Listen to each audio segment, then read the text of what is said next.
That's something I really want to work on within myself, is like, rest is a requirement, not reward. Yes, 100%. So feeding yourself is a requirement, not a reward, yeah. Brady. Yeah. So, I don't know. It's just, I think, what do you think? So Brady, I have a question for you. What's it like when the corn is high, but the chaos is higher? It's a lot of things, but it's never boring. This is the Farm Wife Files, life between the rows.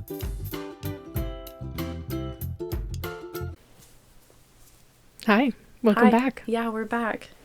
So last week in our episode, we talked about the need to have side hustles and why we like to always be busy, busy, busy. So we're kind of going to expand on that. Yeah. Talk about your side hustles. All of them. Yes. My whole life is a side hustle. No, I'm kidding. No, I mean, yeah. Okay, so side hustle number one, the actual like legal business is Silk and Slate. Yes. Do wedding and event planning there, and then mainly just a lot of rental items. So people will come to us and we will like either like full decorate for them, where they're like, this is our vision, this is the Pinterest board, go forth and go conquer. Great, lovely, bring it to us. We're fine with that. Then we also have some people that are like, I specifically want this rental item or XYZ item. And then we just give it to them. So that's a large portion of that. But then we do some random other things like painted banners and balloon, garland, arches, things. We did a interior design for two people actually too. So they reached out to us. They were like, I just need something different in this room. So that's fun. Yeah. I didn't realize you did that. Yeah, we did that. Other than that's side hustle number one. Side hustle number two, obviously, is this podcast. Yeah. It's more of a fun thing. Yeah, this is more cup filling for me than... it's more of a hobby than anything. Yeah. But it takes time. It does. Gardening also takes time. Yeah. I don't think I'll ever profit on the garden, but I profit from our family standpoint, where I can like take the... I profit from mental. Yes. Like, it is so mentally good for me to, like, get my hands in dirt and watch something grow. And I always, like, go tell people, like, if I am, like, logging off of work or something, I'm like, I'm going to go touch grass. Oh, literally, yeah. I just need to go touch the dirt. I need to go touch the grass. I need to do something, because sitting at this computer is not it. Yeah. So those are the, like, main things in my life right now, but... I also get on these weird kicks and I'm like obsessed with certain things for a little bit. I mean, I do that too. Like, but I'm like unhealthily obsessed. I hyperfixate. Well, I think everybody does to a point, but I'm going to use books for example. Like sometimes I'm just in a reading slump where I just don't want to read. Same. I don't. And like I'm in kind of one of those slumps right now. But I also can get into a not slump, and I am just like read. Yes. Before kids, like if I got like I would be in a slump, and then I would find a good book, read it in 2 days, just and then you would amount of reading. Find another book similar to that and just do that. But the issue that I have is sometimes I take on too much in my life. That me too. It's because we don't like to tell people no. I know. We were just having that conversation before we even recorded this morning, but I have stay-at-home mom, 2 kids. That's like my full-time gig, more than full-time. I like to do my crop trials. My husband doesn't, but I enjoy that. I opened a farm stand, have the podcast. I'm baking a crap ton for the farm stand. So I wanted to talk about all of our side hustles, but then when I was kind of like diving in, I'm like, why do we need to have these side hustles? Like, what we do, like our main things, is like plenty. I mean, that keeps us busy enough. So why do we feel the need to have all these? What I have found, why I lean so much towards the crop trials, and I mean, even like yard work, landscaping, mowing, the farm stand.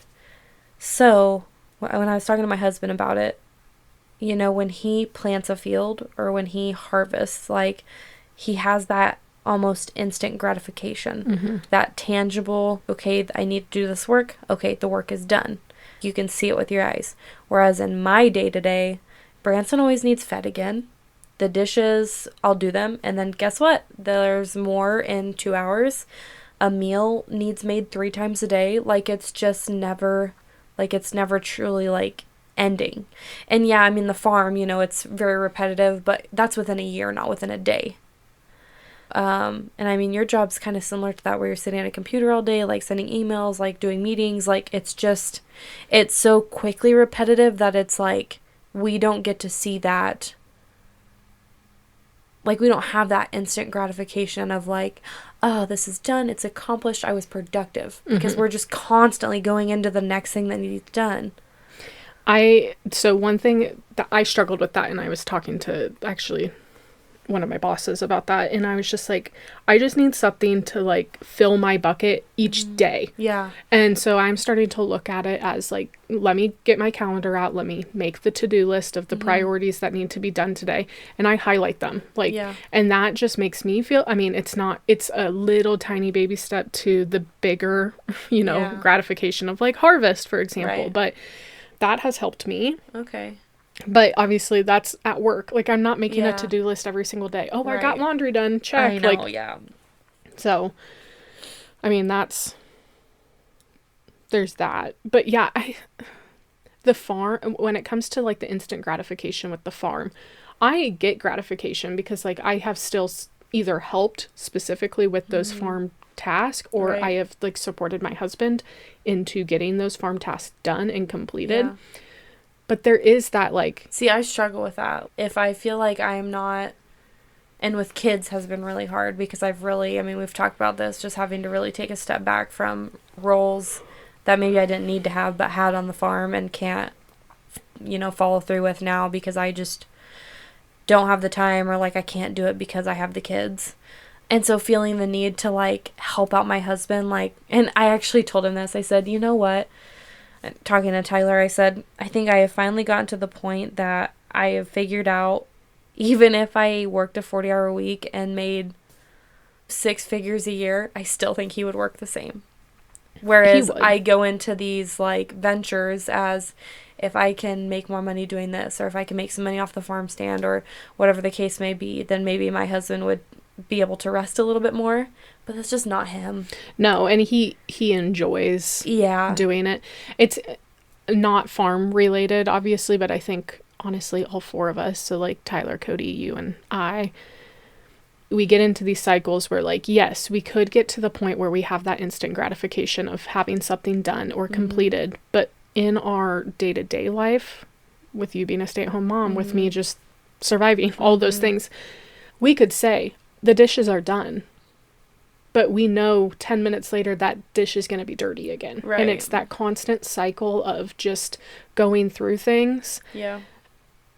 It's sometimes the gratification that I need to say that I was successful in the day, or just to be productive, is not necessarily finishing a project or doing something. It's like training my brain to say like, I'm not necessarily stagnant. I'm not stopping. I'm just setting myself up for success to do something in the future, if that kind of makes sense. Well, and I'm really bad about looking at things that I enjoy as like a reward, and that I need to do XYZ before I can reward myself. Yeah. Even if I don't get to lunch before I get the kids down, then like once I get the kids down for their nap, I'm like, okay, I need to do the dishes, or I need to clean the kitchen before I can eat lunch. Like, why do I do that? Like, why do I look as eating or like having lunch as a reward for myself? Like, that's not healthy. It's not a reward for yourself, Brady. I know. I know that that's not healthy, but I'm just so very much mentally wired that way. Or what else do I do that's not necessarily like the reward, but that's how I feel like, or like how we talked about, you know, just doing something like reading a book or gardening. Like, even at that, I don't look at that as like being productive in my day. No. I look at that as that's something that I get to do for me, like kind of that quote unquote reward. I was talking to someone, I was texting them, and I said, I am putting my phone down. Do not respond to me until you know that I have gotten this, and this done. And I got like 3 of the 6 things done, and I'm like, I'm not doing the other ones because it's either it was like moving stuff on the patio and going out to the garden or something like that. And I was just like, it is 100 degrees outside. I'm not doing that. But then I'm like, I have finally got it. 2 years ago, I would have been like, nope, the patio is not done yet. Yes. I need to go out there. But I'm like, no, I'm not going to go kill myself outside and sweat and just have to come back right inside and get back to work. I'm like, I need to give myself a break, and I need to give myself that. Yeah. I think it's coming with age. It is. Because, even caught myself, the dishes were in the sink a couple nights ago, and I went to bed with them in the sink. That's big for you. And even 6 months ago, that would not have flown with me. I'm just, how anal I am about cleanliness and stuff. So, I think it's coming, but also I'm, truly on the day-to-day reminding myself that rest is not a reward. I'm allowed to take a break. But then I tell Tyler all the time, he's like, just sit down. This can wait. Just sit down. And I'm like, nope, I'll rest when I'm dead. I'll sleep when I'm dead. But that's just... I don't know, productivity to me just makes me feel so good about myself. And yes, I'm tired, and I'm after these 2 weeks, man, I am I'm exhausted. I'm nervous to leave the kids, but I am so looking forward to a break.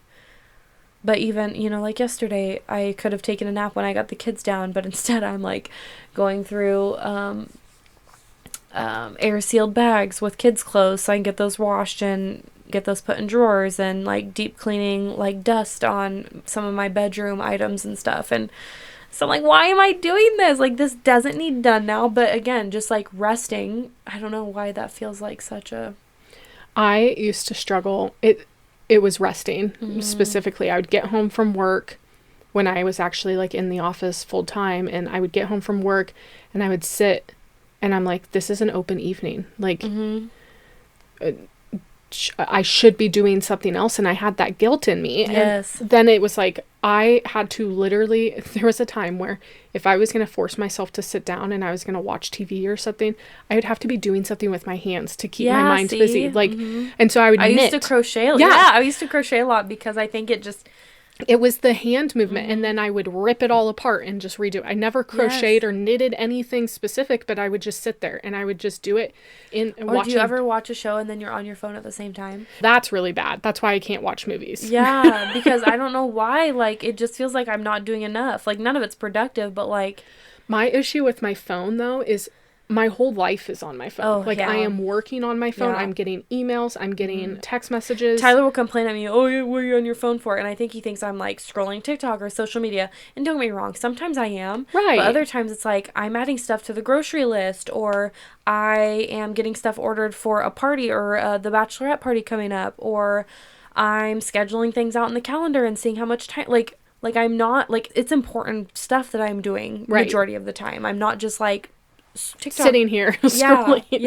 Yeah. No, that's, yes, 100%. And that's why I'm why do I feel that guilt of just sitting and doing nothing, literally doing nothing? I know. And I know with you, you still have kids, and so you still have to do it. But at 7 p.m. the kids are down to bed. 8 p.m. the kids are sleeping. Here you are. But that's when I am going to... I have to go do the laundry. I have to do the dishes. I have to clean the house. I have to do all these things because I finally don't have kids. I am never in bed before 11 o'clock. It's the last, I don't know however many weeks. I'm normally good about prioritizing my rest in the evening, and I work my butt off during the day, but I've been so busy baking and organizing for the garage sale and whatnot that I just have not had a chance to do anything around the house. So then when the kids get to bed at 8, then I'm freaking crazy pants running around trying to get stuff done in the house. But even last night I had majority of the stuff done, and so I got on to work on podcast, and I did that at 8:30, and then I'm drawing up some different lines and stuff for some different crop trials I want to do, of course. And then it's 10:30 and I'm still working on just other episode ideas and whatnot, and I'm stop. Yeah, I don't need to be doing this. I was what time did you call me last night? I don't know. And I'm put the laptop up. It's fine. But I just can't. I'm mentally ill. 10:07. Yeah, you called me last night. And I still worked for another hour and a half. Yeah. Why do I do that to myself? And then I got up at 6 o'clock and worked out. But I couldn't have went back to sleep because Branson was up and ready to party. So it's I would rather be up and be productive rather than be up and lay in bed. So I don't know. I want to work on that. That's something I really want to work on within myself, is rest is a requirement, not reward. Yes. 100%. So feeding yourself is a requirement, not a reward, Yeah. Brady. yeah. So I don't know. It's just, I think, what do you think? Do you think it's like an anxious feeling, or like, do you worry when you don't have like a lot going on? Because I know you're more apt to, you schedule everything out months and months in advance. Like, you will look for things to like fill your schedule. Whereas I will fill my schedule. Like, I'm fine with telling you, I can't do this Sunday because I haven't had like family time. So we're having family time on Sunday. Like, I allot that. I make that a priority. So with you, do you feel like, do you get anxious, you think, when you don't have a lot going on, or? I think it's a twofold situation. I think I will always have something to do. And so sometimes when I try to fill my schedule, it's because I'm trying to run away from the things that I don't want to do. And so it might be something on the to-do list, not necessarily an event. So say I am like trying to find something else to do so I can keep running away from doing said thing on my to-do list because I just don't have the motivation to do it, or I know it's going to be hard for me to do. And so, or it's okay if it's just something you're not looking forward to. Right. Very unhealthy thing that I used to do. Haven't done it. We'll see if I do it again. But is I would get bored, and then I would just enroll into school and get another degree. Yes, like, I know. I actually have been wondering, like, I'm just waiting for the ball to drop for Addie to be like, yeah, I'm getting another master's, or I'm in a doctorate program, Yeah. like something. Yeah. And like, I've thrown it around to Cody. I'm like, if you keep pissing me off, yeah, I'll enroll. I'll just do it. And I'm not going to tell you. Because I think 2 of my degrees, well, one of them. Nobody knew about it. My mom didn't know, and Cody didn't No. know. I just graduated, and I said, oh, yeah, I graduated today. Yeah. Here you go. And they were like, excuse me, what? The second one, my most recent master's is, I didn't tell Cody or my mom until I was like 6 months into the program. I was just like secretly doing it at night. And again, Cody's like, so like, oh, she's on the computer, she's working. Right. Like, They're pretty oblivious. Yeah. I mean, and he's never asking, what are you doing so late at night? Like, he just knew that I was working. And so there was always that. But thank God our husbands aren't. At least I'm like, who are you texting on the phone? Who Snapchatted you? And Tyler's just like, so she's and on so. her phone. Yeah. Who cares? Yeah. He doesn't ask questions. No, Cody's not that way either. Yeah. But I sometimes like, I know who texted him, or I know who, I hear like the Facebook Messenger thing, and I'm like, Ding. oh, did your dad send you something on Facebook Marketplace again? Like, Tyler and his dad talk like every night, and it's like the type sometimes varies, but I always know. I'm like, Grandpa's calling, or like even Taylor will say now, Grandpa's calling. yeah. Even though it might I'm not like, be you guys Grandpa. see each other every single day. Why do you need to call each other at night? Just get a game plan for the next day. You couldn't do it at 5:00. Like, what? That doesn't make any sense, but whatever. Yeah. That's me. It's like, when I get bored, I don't necessarily like find another thing to do anymore.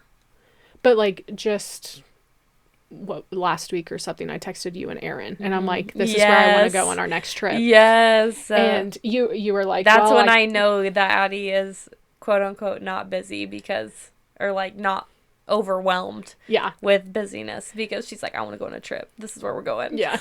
And we're going. Like, yeah, I'm down for it. And honestly, girls trip. Yeah. Leave the husbands at home. Yeah. But Could. It's those types of things where I'm like, I just need to find something or look forward to. Like, there's certain things in my schedule where I am looking forward to it. Yeah. But I have to have that be like staying Right. at home with the kids and like zero socialization during the week. And everybody knows me as the hostess, but that's because I don't have that socialization during the week. So I look forward to that like evening or that weekend night that, you know, I have a little party or people are coming over for supper so that I can get the socialization that I need. Which Tyler gets annoyed. He's like, why do we always have to have something going on every weekend? And it's like, you get to socialize with adult peers every single day. Like, I don't get that. Like, there's sometimes days where I don't interact with another adult besides you. Right. And sometimes he's so tapped out from the day that, you know, when he gets home, he doesn't want to have like intellectual conversations. And that's really tough on me because I've just spent the whole day like tending to children and having toddler conversations, and I want to have adult conversations and talk about like things in depth. I do think that my mindset is kind of shifting from, I need to stop thinking that I am useful or that I'm worth something based on the, like, yes, the amount of stuff that I'm doing. Yes. And that stillness is not necessarily a bad thing. Like, sometimes we just need to sit there in silence and just decompress over the things that are happening. I'm bad about, oh, they'll like me more if I can provide this to their life. I'm so bad about that. And but like, where's the line? I want to be a helpful, kind person, but like, I need to stop overdoing myself or overgiving of myself when it's not returned. Or when maybe it's not appreciated. Does that make sense? Yes. So, like, where's that line of being, like, a godly, kind person and not being walked on or used? Well, I think you can still be godly and kind. And as a person, you can do that. But you can be that externally. You can be a godly, kind person externally. But you also, in order for you to externally be able to do that, like outwardly facing, you have to internally feel that way. Right. And so, like, I think you have to take a step back and be like, okay, if I am going to be a godly, kind person, what does that mean to the other person? Does that mean just saying yes? Or does that mean providing tough love? Does that mean providing some sort of like, hey, I'm not going to do that right now because I can't do it. So I think you have to internalize that the first time. It's not like drawing the line. There is a drawing the line factor, so I don't want to like mitigate that whole thought process. But when it comes to saying, I can be a godly, kind person this way with this person, but a godly, kind person with, person B, there is a difference. And sometimes it also depends on how that person is looking, because like, you might not know the struggles that people are. That's true. Saying. So like, I always lead with, be a godly, kind person externally, but it's really, really emotionally draining when you can't be a godly, kind person to yourself. If you're not going to give yourself the grace, why are you giving yourself all of your grace out to other people? And that's what I struggle with sometimes. I think just going off what you said, like, we don't ever know what somebody's going through. Renee, my mother-in-law, shared with me this TikTok, and is this pastor talking about he went to another church and he just sat in like the first or second row or something, and by this lady, and she was just up like really worshiping the Lord, and she told him, she's like, you better be ready to worship, like we stand and we sing for an hour and like we praise Jesus here. And he's like, oh, okay, like, yep.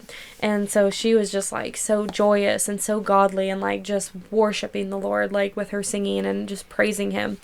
And so after church, he went and talked to the pastor that was doing the sermon that day. And he's like, oh my gosh, I, sat by this lady and she just is like on fire for the Lord. Like she is just worshiping him, loving him. And the pastor was like, yeah, did you know her husband and son were killed in a shooting 2 years ago? And he's like, oh my gosh, no, like that's crazy. And he's like, yeah, did you know she's battling stage 4 cancer right now? And he's like, what? And like, still all these things, like, these horrible negative things that have happened in her life and that have impacted her, and she is still just like, on fire for the Lord, like still praising him in all things. And I just like, that's just such a good mantra of, we have no idea what people are going through. And like, even ourselves, like when we hit a hard time or like a negative patch in our life, it's like, he's all good. So yeah. I think we're always going to be going through something in our life. And there are people out there that are like super positive and super outgoing. But like, I have to remind myself that sometimes it's like, you could be super positive and like always everything is great in the life. And, but at the same time, like you also have to have a little bit of vulnerability to be like, oh yeah, not everything is perfect. And if everything was perfect, we wouldn't have sin. Right. Like, and so like also understanding that and putting ourselves in those other people's shoes, because there's sometimes where I am like, I am so overwhelmed with all of the things that I can do right now, but I know you specifically need this. But is that healthy? Because that's kind of what I was talking about earlier. Like, I need to learn to not overextend myself so I think I'm liked more. I want to I want to do things and help people out of the kindness of my heart, not because I think if I do this, then maybe I'll be more liked. You'll be looked at differently in Yeah, more of a positive way. Exactly. I don't think current Addie right now, I don't do that. Like, I am more doing it. Used to. I used to. That's why I say, like, current Addie, I'm like, I am more like, okay, I want to be supportive and I want to be helpful. Yep. But am I going to ever overextend myself? Sure, I'm going to. Yeah, there'll be times. But I am really intentional with how.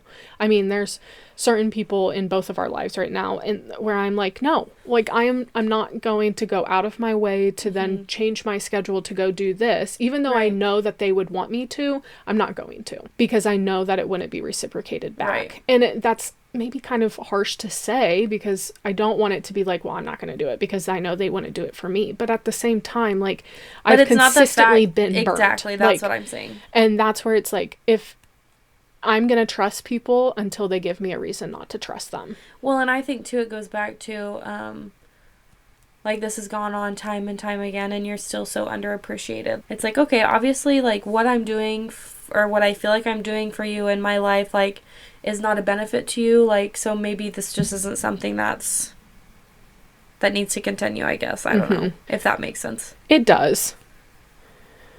I think there's just so much that you can do, and it's even not even like a friend or a colleague or something, but like even our husbands too. Oh yeah. I have to track how much milk we have in the fridge. I can't even imagine, do we have enough diapers? What do the kids need to pack for their lunch or whatever? Obviously not Branson, but you know, like, there's so many things that we are like consistently tracking and doing every single day that we get to a point where we're like, that's just normal activity. And it could be normal. Like, if that's what someone has to make sure we have eggs in the fridge. Yeah. Well, and I'm trying to like look at it in a different like the other side of it. Cause so I saw this TikTok and I don't know, it just kind of rubbed me the wrong way, and I really love her. Normally, like, I really look forward to seeing her videos, but she was going on a like brand trip for 2 days, and it kind of started as help me get ready to leave, or it basically like set stuff up for her husband for the kids so she could be gone. And then it like switched sides, and it was like nothing because I didn't marry an effing loser. I think I did see this. Yeah, and it, like, I get it. The father of your children is an equal partner. But on the other hand, my role looks different. We don't send our kids to daycare every day. Like, they're with me every single day. Like, I run the household. This is my job. I don't look at it as like, yes, I'm their parent, but I don't, like, I look at staying home with them as my career or my job. Kind of businessy, actually. And so me leaving, to me, it'd be like you setting up meetings or setting up a schedule because you're going to be going on vacation for XYZ, but you have these projects set for your coworkers to get done. Right. That's kind of how I look at it.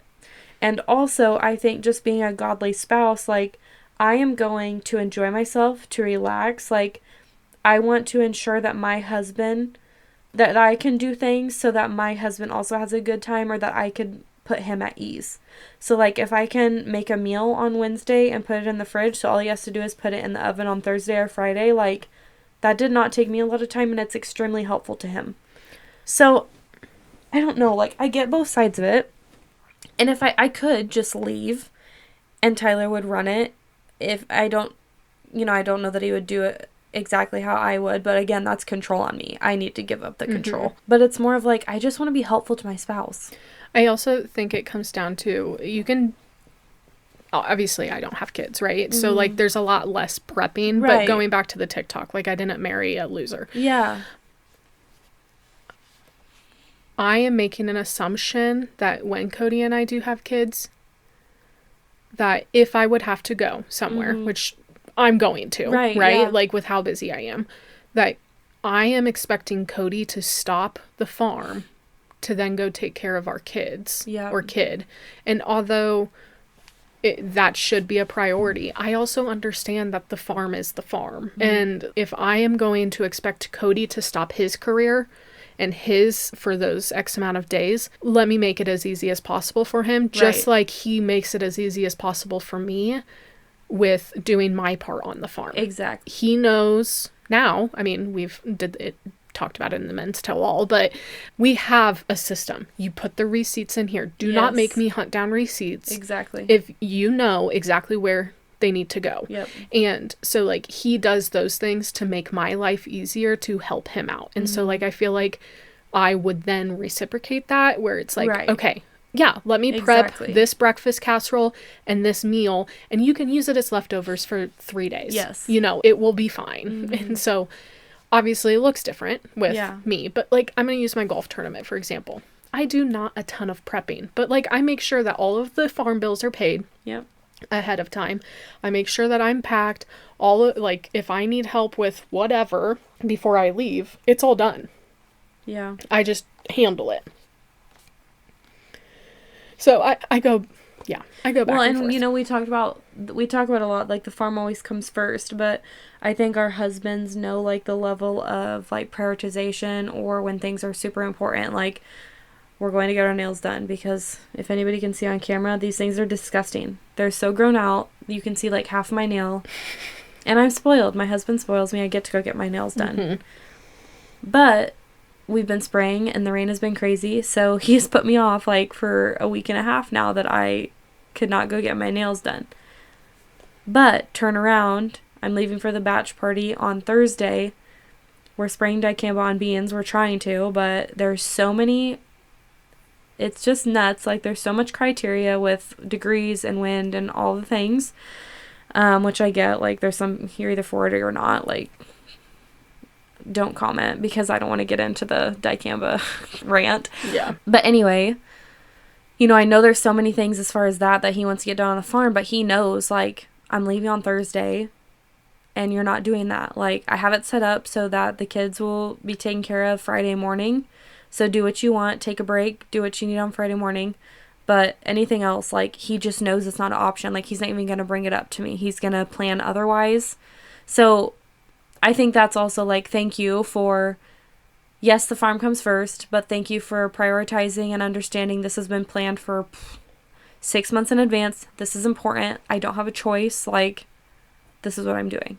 So yeah, I don't know. Yeah, I think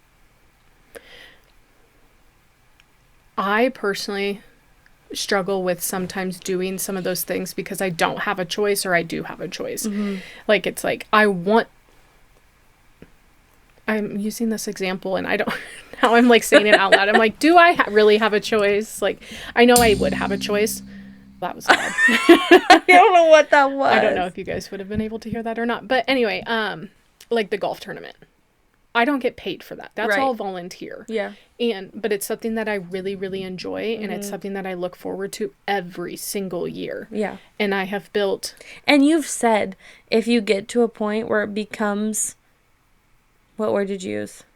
Like, it's not enjoyable for you. Right. Like, it becomes more work than it's worth. Then you would step back. You've made that clear. And, like, I know there's going to be one day where I'm not going to be able to be up there Wednesday through Monday. Like, I'm going to have a kid at some point. And what does that look like? And, for example, Cody and I were talking, because it's just everything, where if we had a kid, Cody's 10-year class reunion is that same week as the golf tournament. Yeah. And so it's like, he also has a tractor pull that he has to help with, maybe, out in Iowa. So it's like, I'm gone. I can't help. Like, and I can't go to your class reunion, and I can't go help at the tractor pull. Like, you're not going to the class reunion? No, I have my golf tournament.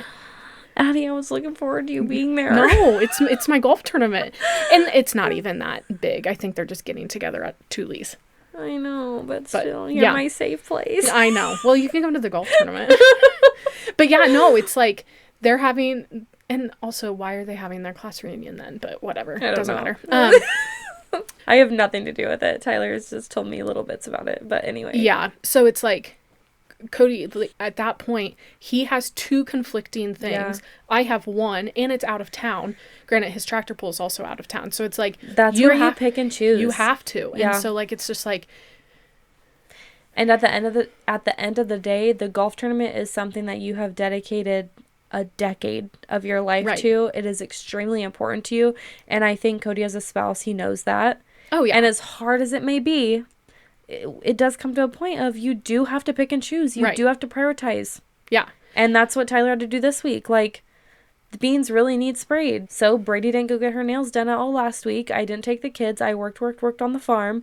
But this week, that's not an option. Brady is leaving on Thursday. Like, the car is leaving with or without her. So I have to make plans accordingly. Yeah. And you guys are going to have the exact same things. It's just... We and just there will both be work times... full-time. Yeah, And there will be times where either of you may not be happy about... the situation. Yeah, but... We'll make it work. Yeah. Right. And that's kind of where I'm just like, it will be fine. Like I said, and I told Cody, I'm like, whatever decision you make, whether you go to the class reunion, you don't go to the class reunion, you go to the tractor pull, you don't go to the tractor pull, it's going to be what it's going to be. And like, it will be fine. And so just enjoy yourself. So as long as you enjoy yourself one way or another, you'll be okay. Yeah. But yeah. We're getting kind of lengthy, but I wanted to share a verse, and I actually shared this Bible verse. I did a devotional for my Real Moms group about it, but I'm going to actually read a little story from the Bible, and this is out of Matthew, but it is the story of Jesus feeds the 5,000. And I know a lot of people have heard about the feeding part, but I kind of want to dive into something a little bit different. So, when Jesus heard what had happened, he withdrew by boat privately to a solitary place. Hearing of this, the crowds followed him on foot from the towns. When Jesus landed and saw a large crowd, he had compassion on them and healed their sick. As evening approached, the disciples came to him and said, "This is a remote place, and it's already getting late. Send the crowds away so they can go to the villages and buy themselves some food." Jesus replied, "They do not need to go away. You give them something to eat." "We have here only 5 loaves of bread and 2 fish," they answered. "Bring them here to me," he said, and he directed the people to sit on the grass. Taking the 5 loaves and the 2 fish, he looked up to heaven, he gave thanks and broke the loaves. Then he gave them to the disciples, and the disciples gave them to the people. They all ate and were satisfied, and the disciples picked up 12 basketfuls of broken pieces that were left over. The number of those who ate was about 5,000 men, besides women and children.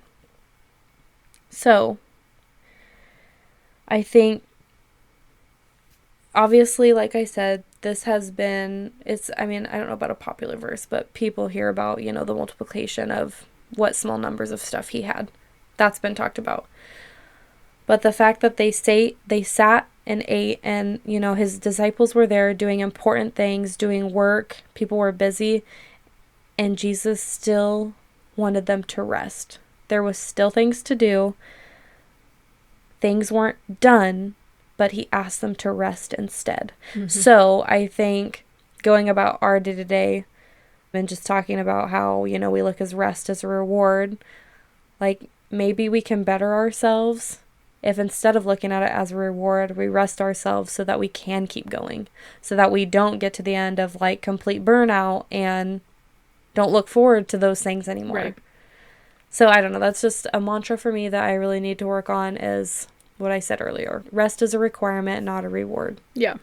As you were reading, and more in your devotional standpoint of like, I had to look down at my shirt and it says progress, not perfection. Yes. Like, I'm making progress. I'm not going to be perfect, and I know I'm not going to be perfect, but making progress to just sit and rest in that context. Like, if we strive to be perfect all the time, you're going to burn yourself out. And there is no perfectness in this world, really. Yeah, and maybe, we can be like, right now we're just in a season of like chaos and things that we cannot control that are completely out of our hands. Like, maybe reading this is God asking us to stop and rest, and then he'll multiply things, or he'll better things, with, in that time of rest. I don't know. Regardless, I think all seasons of life, he's asking us to trust in him and his path for us. And so we need to remember to do that, and that's something I'm telling myself as this weekend approaches, that I can't control everything. Nope. My children are safe.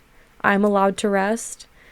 Outside of having 2 kids, I am a 26-year-old woman who is also living life. I'm allowed to go. I'm allowed to leave them. They are safe. Yeah. So that's what I'm going to work on this week. I'll let you know next week how it went. I'm excited for you. All right, we'll see you next time. Bye. See you next week. They say a farmer's work is never done. Well, neither is ours. Come back next week for a new episode of Life Between the Rows.